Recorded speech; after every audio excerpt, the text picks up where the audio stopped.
എല്ലാവർക്കും good morning. പൊന്മാൻ തിയേറ്ററുകളിലെത്തി. എല്ലാവരും നല്ല അഭിപ്രായമാണ്. നിങ്ങൾക്ക് എല്ലാവർക്കും സിനിമ ഇഷ്ടപ്പെട്ടോ? നിങ്ങൾ ആരെങ്കിലും സിനിമ കണ്ടോ? എല്ലാവരും കണ്ടോ? ഇഷ്ടപ്പെട്ടോ? ഓക്കെ. അപ്പോൾ പൊന്മാൻ നല്ല രീതിയിൽ അഭിപ്രായം വരുന്നുണ്ട്.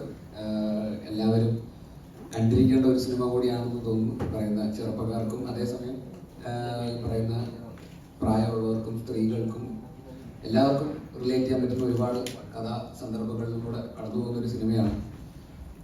അതിൽ സംസാരിക്കുന്ന വിഷയം വളരെ റിലവൻ്റ് ആയിട്ടുള്ള ഒരു വിഷയമാണ്. സ്ത്രീധനം എന്ന് പറയുന്ന വിഷയത്തെക്കുറിച്ച് വളരെ വേറൊരു പെർസ്പെക്റ്റീവിലൂടെ സംസാരിക്കുന്ന സിനിമയാണ്. ഒപ്പം അതിലെ ക്യാരക്ടർ രാജേഷ് എന്ന് പറയുന്ന ക്യാരക്ടറിന് എന്താ പറയുക ഭയങ്കര റിലേറ്റബിലിറ്റി ഉണ്ട്. ചെറുപ്പക്കാർക്കിടയിലൊക്കെ അജേഷ് എന്ന് പറയുന്ന ഒരു ഫൈറ്റർ എത്ര മോശം അവസ്ഥയിലാണെങ്കിൽ പോലും ഇനിയൊരു തിരിച്ചുവരവ് ഉണ്ടാവില്ല എന്ന് പറഞ്ഞു, ഇനിയൊരു തിരിച്ചുവരവ് ഉണ്ടാവില്ല ശശിയെ എന്ന് പറഞ്ഞ പോലത്തെ സിറ്റുവേഷനിൽ നിന്ന് പോലും ഈ പറയുന്ന മനക്കട്ടിയുടെ കോൺഫിഡൻസ് ആണെല്ലാം. പോരാട്ടമാണ് ലൈഫ്. ആ പോരാട്ടത്തിൽ അലക്സാണ്ടർ ചക്രവർത്തിയാണ് അജേഷ് എന്ന് പറയുന്ന ഒരു ക്യാരക്ടർ. അവൻ്റെ ഒരു ഫൈറ്റും അവൻ്റെ ഒരു സർവൈവലും അവൻ്റെ ഒരു വിജയവും ചിലപ്പോൾ സിനിമ കാണുന്ന പ്രേക്ഷകൻ്റെയും ഒരു വിജയമായിട്ട് തോന്നുമായിരിക്കും. പല രീതിയിലുള്ള പ്രശ്നങ്ങൾ നേരിടുന്ന ആർക്കും അതൊരു ഇൻസ്പിറേഷൻ ആയിരിക്കാം. ഇതിൽ പൊന്നാണ് അതിലെ വിഷയം. പൊന്ന് മാറ്റിയുള്ള വേറെന്ത് വെച്ചാൽ അത്തരത്തിലുള്ള സാഹചര്യങ്ങൾ എല്ലാവർക്കും ജീവിതത്തിൽ ഫേസ് ചെയ്യപ്പെടാനുള്ള സാഹചര്യങ്ങളിലൂടെ സഞ്ചരിക്കുന്ന അജേഷാണ്. അപ്പോൾ ആ രീതിയിൽ അജേഷ് ഒരു ഭയങ്കര ഇൻസ്പിറേഷൻ ആയിരിക്കും. ആ ക്യാരക്ടറിനെ കുറിച്ചാണ് കുറേ പേര് സംസാരിക്കുന്നുണ്ട്. വിളിക്കുന്നവരൊക്കെ അതിനെക്കുറിച്ചാണ് ഏറ്റവും കൂടുതൽ ഫീഡ്ബാക്ക് തരുന്ന. അജേഷ് ഭയങ്കരമായിട്ട് അവരെ ഇൻസ്പയർ ചെയ്തു, കണ്ണു നിറയിച്ചു. അവസാനം അജേഷിന് വേണ്ടി കൈയടിക്കാൻ തോന്നി എന്നുള്ള അത് തന്നെയാണ് ഈ സിനിമയുടെ വിജയം. അപ്പോൾ സ്ത്രീധനം എന്ന് പറയുന്ന വിഷയം എപ്പോഴും നമ്മൾ സ്ത്രീകളുടെ കണ്ണുകളിൽ കൂടെയാണ് നമ്മൾ ആലോചിക്കാറ്. അതിനുവേണ്ടി സഹനം അനുഭവിക്കുന്ന ഒരു സ്ത്രീ, അവളുടെ കഷ്ടപ്പാടുകളും അവളുടെ കണ്ണുനീരും എന്നൊക്കെ പറയുന്ന പോലെയൊക്കെ ആയിരിക്കും. ആ ഒരു വിക്ടിമിനെ ബേസ് ചെയ്തിട്ടായിരിക്കും പൊതുവെ സ്ത്രീധനം എന്ന് പറയുന്ന വിഷയത്തെക്കുറിച്ച് നമ്മൾ ആദ്യം ആലോചിക്കുക. പക്ഷെ അങ്ങനെ അല്ലാതെ സ്ത്രീധനം എന്ന് പറയുന്ന ഒരു വ്യവസ്ഥിതി എങ്ങനെ ആണുങ്ങളിലും കൂടെ ഇമ്പാക്റ്റ് ഉണ്ടാവുന്നു എന്നുള്ളൊരു പോയിന്റ് ഓഫ് വ്യൂയിലൂടെയാണ് ഈ സിനിമ സംസാരിക്കുന്നത്. ഒരു പെൺകുട്ടിയെ കല്യാണം കഴിച്ച് വിടാം എന്ന് പറയുന്നൊരു സാഹചര്യത്തിൽ ആ പെൺകുട്ടിയുടെ ആങ്ങളെയും അച്ഛനും അമ്മയും മറ്റ് റിലേറ്റീവ്സും ആ പെൺകുട്ടി ഉൾപ്പെടെ അനുഭവിക്കേണ്ടി വരുന്ന ഒരു കഷ്ടപ്പാട് അതൊരു വലിയ ബേർഡനാണ്. ഇവരെല്ലാവരും ആ ഒരു വ്യവസ്ഥയുടെ വിക്ടിംസാണ്. എല്ലാവരും എന്താ പറയുക പേടിയോടെ നോക്കിക്കാണുന്ന ഒരു സാഹചര്യമാണത്. ഒരു കല്യാണം എന്ന് പറയുന്നത്, ഒരു പെൺകുട്ടിയുടെ കല്യാണം എന്ന് പറയുന്നത് അതൊരു ബാധ്യതയായി മാറും എന്ന് പറയുന്ന ഒരു സാഹചര്യമുണ്ട് ഈ സ്ത്രീധനം എന്ന് പറയുന്ന സമ്പ്രദായത്തിലൂടെ. അപ്പോൾ ആണുങ്ങൾക്കും അങ്ങനെ ഒരു സിസ്റ്റം വിക്ടിമായ കുറേ ആണുങ്ങളുടെയും ഒക്കെ കാഴ്ചപ്പാടിലൂടെ സ്ത്രീ അവിടെ സെക്കൻഡറി മാത്രമാണ് ഈ ഒരു സിനിമയിലെ നെറേറ്റീവിൽ. ആണുങ്ങളാണ് ഇതിനകത്ത് പ്രശ്നം ബാധിക്കപ്പെട്ടിരിക്കുന്നത്. ഈവൻ എൻ്റെ ക്യാരക്ടർ മാത്രമല്ല, സജിന് അഭിനയിച്ചിരിക്കുന്ന മരിയാനോ എന്ന ക്യാരക്ടർ പോലും ആ ഒരു സിസ്റ്റത്തിൻ്റെ വിക്ടിമായിട്ടാണ് ഇതിൽ പ്ലേസ് ചെയ്യപ്പെട്ടിരിക്കുന്നത്. അപ്പോൾ ഇതിലൊരു കൃത്യമായിട്ടൊരു നായകൻ വില്ലൻ എന്നുള്ള സങ്കല്പങ്ങൾക്കപ്പുറം ഈ സിനിമ കുറേ വിക്ടിംസിൻ്റെ കഥയാണ്. ഇവൻച്വലി നമ്മൾ തീരുമാനിക്കുന്നത് ഇയാളാണ് നായകൻ, ഇയാളാണ് വില്ലൻ, ഇവരൊക്കെയാണ് ഈ സിനിമയിൽ എന്തൊക്കെയാണ് കഥാപാത്രങ്ങളെന്ന് നമ്മൾ തന്നെ സിനിമ കണ്ടിട്ട് തീരുമാനിക്കുന്ന ഒരു പൊസിഷനിലേക്കാണ് അതിൻ്റെ എഴുത്തും ബാക്കി കാര്യങ്ങളൊക്കെ. ശരിക്കും ഈ അജേഷ് എന്ന് പറഞ്ഞ ക്യാരക്ടർ എല്ലാവരുടെയും ഉള്ളിൽ അജേഷ് ഉണ്ട്. കാരണം ശരിക്കും പറഞ്ഞ ബേസിൽ ശരിക്കും ഒരു അജേഷാണ്. കാരണം IT-യിൽ ജോലി ചെയ്തിട്ട് സിനിമയിലെത്താൻ ഒരു മാർഗവും ഇല്ലാണ്ട് ഷോർട്ട് ഫിലിം ചെയ്ത് സിനിമയിലെത്തി, സിനിമ ഡയറക്ട് ചെയ്തു, അഭിനയിച്ചു.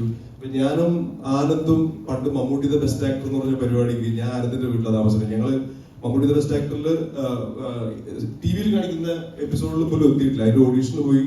എറണാകുളത്തായിരുന്നു ഫസ്റ്റ് ഓഡീഷൻ ഉണ്ടായിരുന്നത്. അത് കഴിഞ്ഞിട്ട് ട്രിവാൻഡ്രത്ത് ഓഡീഷൻ കഴിഞ്ഞിട്ട് അന്ന് സെലക്ട് ആയിട്ടില്ല. അന്ന് രാത്രി ഞാൻ എന്റെ വീട്ടിലാണ് താമസിച്ചത്. പക്ഷെ വർഷങ്ങൾ കഴിഞ്ഞിട്ടാണ് ഞങ്ങൾ കണ്ടുമുട്ടുന്നത്. അന്ന് 2000 എപ്പോഴോ. അപ്പൊ അതിന്നൊക്കെ സ്ട്രഗിൾ ചെയ്തിട്ട് സിനിമയിലെത്തി. ഇപ്പൊ നമ്മൾ കണ്ടുമുട്ടി. ഇപ്പൊ ഞാനാണെങ്കിലും ഞാൻ കണ്ണൂരിന്ന് വന്ന് സിനിമയിൽ എത്താൻ പറ്റി. കുറച്ചുപേരെങ്കിലും തിരിച്ചറിയുന്നു, നല്ല ക്യാരക്ടേഴ്സ് കിട്ടുന്നു എന്ന് പറയുന്നത് നമ്മുടെയൊക്കെ ഉള്ളിലുള്ള അജേഷാണ്. അപ്പൊ ഈ സിനിമയിൽ അത് വ്യക്തമായിട്ട് അജേഷ് എങ്ങനെയാണെന്നുള്ളത് മനസ്സിലാവും. അജേഷ് എന്ന് പറഞ്ഞ ദീപക് എന്ന് പറയാനുള്ള എല്ലാവരുടെ ഉള്ളിലുണ്ട് അജേഷ്. ഉറപ്പായിട്ടും നിങ്ങളുടെ ഉള്ളിലുണ്ടാവും വിചാരിക്കുന്നു അല്ലേ? ഇല്ലേ? പോരാളി അത് നേരത്തെ അലക്സാണ്ടർ എന്ന് പറഞ്ഞില്ലേ, അത് തന്നെ പോരാളി. ഫസ്റ്റ് ഓഫ് ഓൾ എനിക്ക് ഒരു തുടക്കക്കാരൻ എന്നുള്ള നിലയിൽ ഈ ഒരു ക്യാരക്ടർ കിട്ടിയത് ഭയങ്കര ഭയങ്കര സന്തോഷമുള്ള കാര്യമാണ്. ഈ സിനിമയെ പറ്റി സംസാരിക്കുകയാണെങ്കിൽ ഈ സിനിമയിൽ എല്ലാവർക്കും ഒരു ബ്ലാക്കോ അല്ല വൈറ്റോ അല്ലാത്തൊരു ഷെയ്ഡ്സ് ആണുള്ളത്.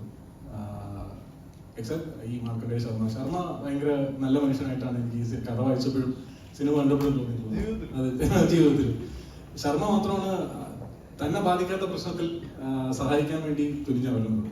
അതിൽ പെട്ടുപോകുന്ന ഒരാളായിട്ടാണ് ശർമ്മയെ കാണിക്കുന്നത്. അപ്പൊ ആ ക്യാരക്ടർ ഒഴിച്ചു കഴിഞ്ഞാൽ ബാക്കി എല്ലാ ക്യാരക്ടേഴ്സിനും ഒരു ഷെയ്ഡുള്ള ക്യാരക്ടേഴ്സാണ്.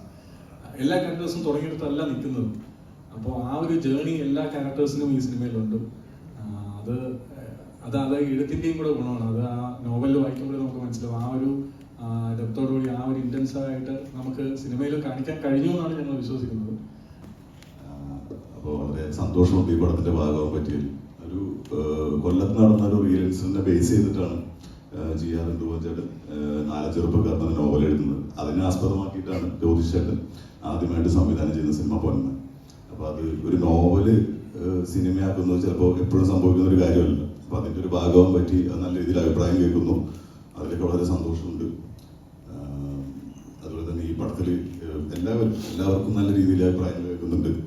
എല്ലാവരും കണക്ട് ആവും. ഈ പറഞ്ഞ അമ്മമാർക്കും പെങ്ങന്മാർക്കും സ്ത്രീകൾക്കൊക്കെ ഭയങ്കര രീതിയിൽ കണക്ട് ആവുന്ന, ഫാമിലി ഓഡിയൻസിന് എല്ലാ രീതിയിലും ഇമോഷണലായിട്ടും കണക്ട് ആവുന്ന ഒരു സിനിമയാണ്.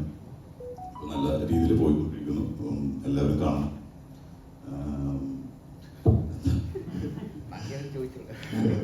അപ്പൊ അങ്ങനെയൊക്കെയാണ് കാര്യങ്ങൾ. വളരെ സന്തോഷം. എല്ലാവർക്കും നമസ്കാരം. ഞാൻ ഈ പൊന്മാന്റെ കഥ കേൾക്കുമ്പോഴോ അല്ലെങ്കിൽ 4 ചെറുപ്പക്കാരെന്ന് പറഞ്ഞ നോവൽ അതിനുശേഷം വായിക്കുമ്പോഴോ ഉണ്ടായിരുന്ന അതേ എക്സൈറ്റ്മെന്റോട് കൂടി തന്നെയാണ് ഇപ്പോൾ സിനിമ റിലീസായിട്ടും ഇവിടെ പ്രസ് മീറ്റിന് നിങ്ങളുടെ മുമ്പിൽ ഇരിക്കുമ്പോഴും എനിക്ക് അതേ എക്സൈറ്റ്മെന്റ് തന്നെയാണ്. സിനിമ അത്രയും നന്നായിട്ട് വന്നിട്ടുണ്ട്. നമ്മൾ പ്രിവ്യൂ കണ്ടപ്പോൾ തന്നെ നമുക്കൊരു കോൺഫിഡൻസ് ഉണ്ടായിരുന്നു. നിങ്ങളോട് എല്ലാവരോടും അത് തന്നെയാണ് പറയാനുള്ളത്. സിനിമ വളരെ നന്നായിട്ട് വന്നിട്ടുണ്ട്. എല്ലാവർക്കും കണക്ട് ചെയ്യുന്ന ഒരു സിനിമയായിരിക്കും. വളരെ കുറേ കാലത്തിന് ശേഷം നല്ല ലൈഫുള്ളൊരു സിനിമയായിട്ടാണ് എനിക്ക് പൊന്മാൻ തോന്നിയിട്ടുള്ളത്. ഇപ്പോൾ ഇവരെല്ലാവരും സംസാരിച്ച പോലെ ഇത് സ്ത്രീകൾക്കായാലും പുരുഷന്മാർക്കായാലും എല്ലാവർക്കും പല രീതിയിൽ കണക്ട് ചെയ്യാൻ പറ്റുന്ന സിനിമയാണ്. സ്ത്രീകൾക്ക് പ്രത്യേകിച്ച് ഇത് കൊന്ന് എന്നുള്ള വിഷയത്തെക്കുറിച്ചാണ് നമ്മൾ സംസാരിക്കുന്നത്, അല്ലെങ്കിൽ ഫാമിലീസിന്. അപ്പോൾ അവർക്ക് എല്ലാവർക്കും തീർച്ചയായിട്ടും ഇത് മനസ്സിലാക്കാൻ പറ്റും, ചിന്തിക്കാൻ പറ്റും ഇതിൽ നമ്മൾ പറഞ്ഞിരിക്കുന്ന കാര്യത്തെ പറ്റി. ഈ സിനിമ കണ്ടിറങ്ങുമ്പോൾ തീർച്ചയായിട്ടും എല്ലാ ഫാമിലീസിലും ഇതിനെപ്പറ്റി ഒരു ചർച്ച ഉണ്ടാവും, അല്ലെങ്കിൽ ചെറിയ രീതിയിലെങ്കിലും ഒരു ഡിസ്കഷൻ ഉണ്ടാവും എന്നുള്ളൊരു കോൺഫിഡൻസ് ഉണ്ട്. അത് തന്നെയാണ് ഈ ഒരു സിനിമയുടെ വിജയം എന്ന് ഞങ്ങൾ പ്രതീക്ഷിക്കുന്നു.